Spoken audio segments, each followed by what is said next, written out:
abaana b'omulembe guno bonna bafudde ekirindi. Nkiddamu ekyo, abaana abali mu nsi kati, abaana ab'omulembe guno bonna bafudde ekirindi. Bategeeza nti abaana b'omulembe guno bye bawulira ne bye balaba bibaleetedde okufa ekirindi mu mwoyo. Teri mwana alina obulamu n'omu. Social media gye tuliko mwatu yalibadde nnungi nnyo kubanga etusembeza nnyo ku mpuliziganya nga kyangu nnyo kibadde wala okirabirawo. Empuliziganya yonna ibadde eteredde mu nsi yonna, naye sitaani yakibaka.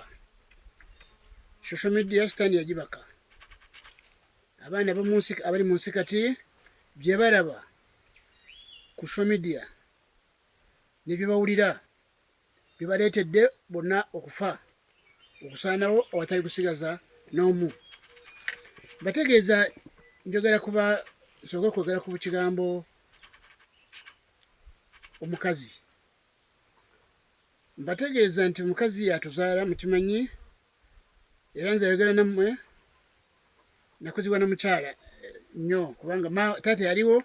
Taata yalina abakyala babiri naye nakulira mu mikono gya maama nnyo okusinga taata kuba taata yajanga nga mugenyi.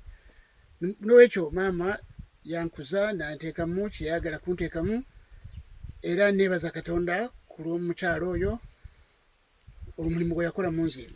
Katonda yagumuwa n'aguntuusaako era ngulaba nakati mu byenkola. Mbategeeza nti omukyala okuva edda nga teri muntu asobola kulaba obwerere bw'omukazi. Obwerere bw'omukazi nga kizibu nnyo okulaba. Yo obulaba otya ng'obusangawa? Omukazi buli kaseera yabeeranga akuumye obwerere bwe okuva mu buto, okuva kaana katuuka ku myaka 6 ng'obwerere bwe si kyangu kubulaba. Naye mbategeeza bassebo ne banyabo, obwerere bw'omukazi bwanikiddwa mu maaso g'ensi.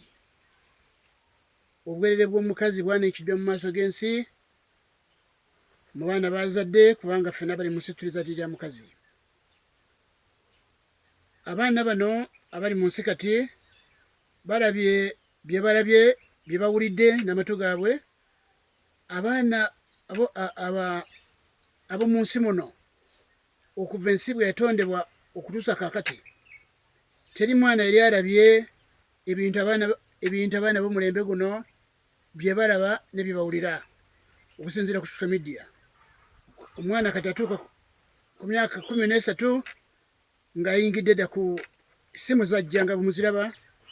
Abaana bye balaba, obwerere bw'abamama baabwe, obwerere bw'omukazi abwanise mu maaso g'ensi. Ensi yonna etokomose, abaana bonna bafudde kirindi, teri mulamu okusinziira ku ekyo. Era muzadde muli mu kuweerera abaana basomeza yunivasite bakole ki, naye mbategeeza abaana bonna mu nsi bafudde ekirindi. Obulamu bw'omwoyo bufu bwonna basaanyeewo, tekyali bulamu kyeva mulamu maaso. Ebyokubufumbo biki byonna bijja kuba nga tekyali mukazi kyagala kusembera musajja, tekyali okubeera nayo mu nyumba. Omukazi Katonda omukazi obwerere bwe bwali bukwekeddwa nnyo, naye kati yamaze kugwanika mu maaso g'ensi. Ensi eboota buliro, ekitabangawo bukya ensi etondebwa. Mbategeeza nti n'abaana b'omu Sodoma, ebibuga Katonda gye yazikiriza, baali tebalabye ebintu abaana b'omulembe guno bye balaba. Ensi eri yasooka Katonda gye yazikiriza n'amataba, abaana baamu tebaalaba abaana b'omulembe guno bye balaba. Abaana balabye amawano, balabye ebizibu mu nsi eno kusinziira ku bye balaba ku social media. Era obugwenyufu,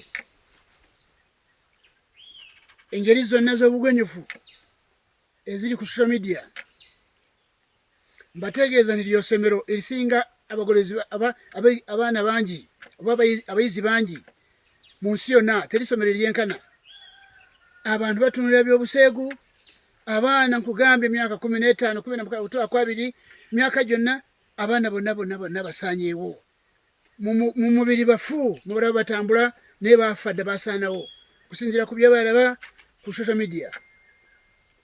Nekyo mategeeza nti kati olwaliro tekyali muntu, tekyali baana bemulaba bonna bafu mu mwoyo, tekitali bulamu kubanga bye balabye nebyo bawulira ku social media. Social media abaali bavumbula ebintu by'omuwendo byaliyambye nnyo, ebyali tuyambye nnyo, yambye ensi mu nkolagana, mu mpuliziganya, mu bitundibwa nga bwe mulaba social media. Naye sitaani yagibaka n'agyediza. Olwala omwana abaana bali mu nsi kati bonna bafudde kirindi, teri asigadde n'omu, bonna abagenze. Era tekyali mwana kati abantu balaba bambadde matayi biki naye tebali bantu. Abasajja n'abakazi balabye ebintu abaana okuva ensi etondebwa teri mwana yali abirabyeko. Abaana b'emirembe gino gye balabako n'amaaso gaabwe n'ebyawulira. Ekitonde omukazi ate Yesu Mukama waffe kyava yagamba, n'agamba abakazi n'abagamba ntimwekabire n'abaana bammwe. Ekiseera kituuse mugamba abaana bajeemye, abaana bakoze batya, obufumbo bwengedde okufa.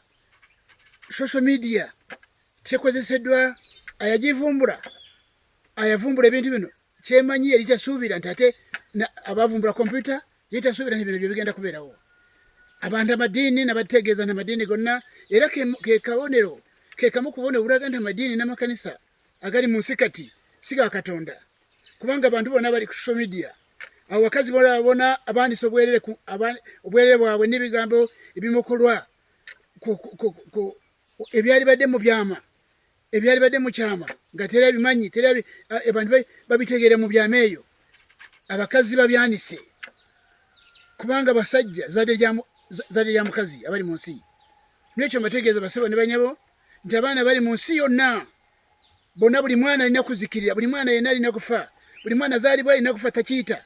Baana bali mu masomero bonna mubalaba bambadde uniform balungi naye bonna basaanyeewo kubanga bye balaba ne bye bawulira ku social media bibafudde emirambo egitambula. Teri mulamu n'omu. N'olwekyo bye muliko kunoonya mirembe ku nsi, mufune mirembe ku nsi, temujja kugiraba. Ndi muwandiisi William Gasoni Baguma, ndi muwandiisi eyalondebwa Yesu Kristo, yatumibwa 1998 okulaga okukyama n'okubula kw'abagolozi ba Yesu Kristo bali mu nsi. Abantu bonna bemulaba, ebyo byonna abakyala bemulaba bonna balina amadiini n'amakanisa mwe. Abakozi amabwano kwanika yabaffe sitaani watima. Teri mukazi yali amanyidde obwerere bwe.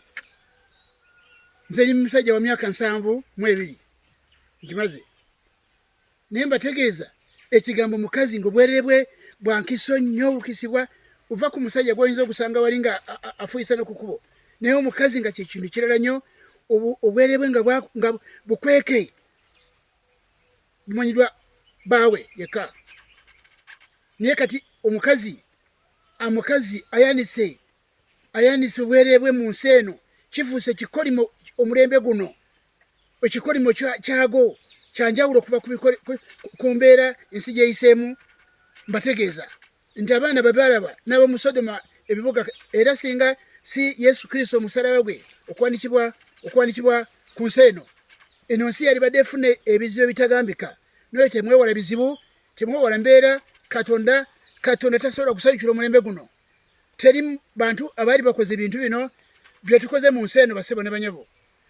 Ebikolobero ebiri ku social media obugonyufu,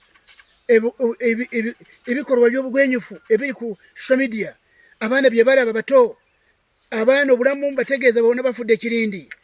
Oba munaakola mutya temujja namukiza kujjako balina amaaso muna kwolekeza Katonda. Katonda gamba ki tuwona tutya embeera eno? Amadiini gakuba mu ngalo, amakanisa gakuba mu ngalo. Tebamanyi nti buli mwana yenna asaanyeewo afudde agenze, buli amwazaalibwa afa bufi. N'olwekyo basebo ne banyabo mbategeeza nti mugore bwandiisi buno bwe naweebwa ndi wano ku Lusozi Kitongo Kasanda District mbategeeza nti si tesobola kufuna emirembe wadde tondo. Teri mirembe mu mitima gy'abantu, tewa mirembe mu maka wadde mu mawanga gonna. kubanga ensi eno emaze kwesindika wala nnyo ne Katonda tesobola kuyita obulina obuzibu teri makakati teri kibintu byonna bizibu byerere n'ekyo basaba ne banyabo mujja kwambala mulabike bulungi saluni mulabike naye mbategeeza nti teri mirembe gye mujja kubeera nagyo mitima gyammwe mu maka ne mu mawanga kubanga omwana byaraba kati bimufudde omulambo ogutambula abaana bonna bafudde mirambo gitambula olw'ebyo balaba nebyo bawulira ku social media omukazi nga yanise obwerere bwe mu nsi eno n'ekyo basaba ne banyabo kitalo nnyo ddala mugoberere obuwandiisi buno kubanga ebintu byetaaga kutuunira Katonda naye ensi yonna omulembe guno gwa kuzikirira kujjako Katonda nga saasidde abamuni bawona mu kiseera ekijja nga bategedde obuwandiisi buno mwebale nnyo okumpuliriza